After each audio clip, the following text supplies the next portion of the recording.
अंधी का बेटा। एक कस्बे में एक विधवा अंधी औरत रहती थी। उसका एक बेटा था जिसके पालन पोषण की सारी जिम्मेदारी उसके कंधों पर थी।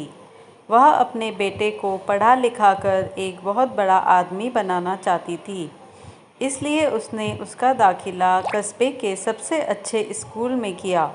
वह दिन रात मेहनत करती ताकि बेटे के स्कूल की फ़ीस दे सके। लड़के के स्कूल के बच्चे उसकी माँ के बारे में जानते थे। वे सब उसे अंधी का बेटा कहकर चिढ़ाते थे।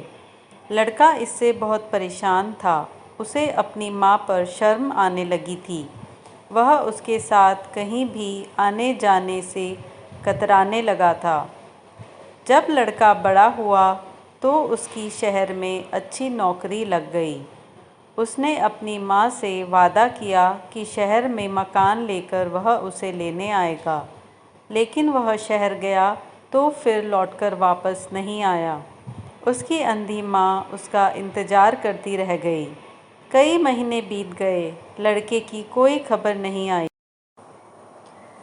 अंधी एक दिन उससे रहा नहीं गया और वह बेटे से मिलने शहर पहुंच गई।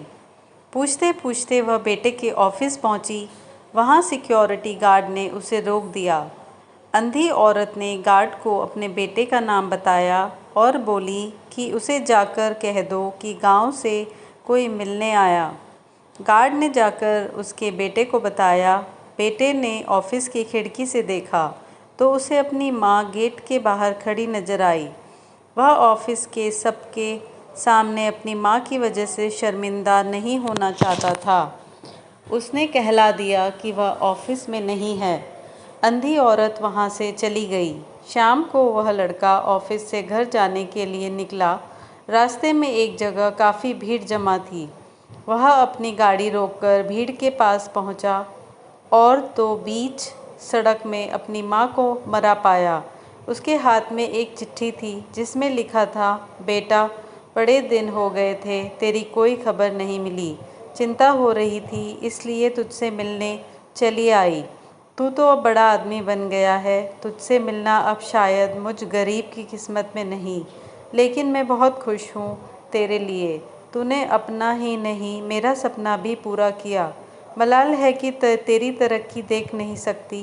काश बचपन में तेरी आँखों में सरिया ना घुसा होता और मुझे तुम्हें अपनी आँखें ना देनी पड़ी होती, तो तेरी तरक्की अपनी आँखों से देखकर सुकून से मरती।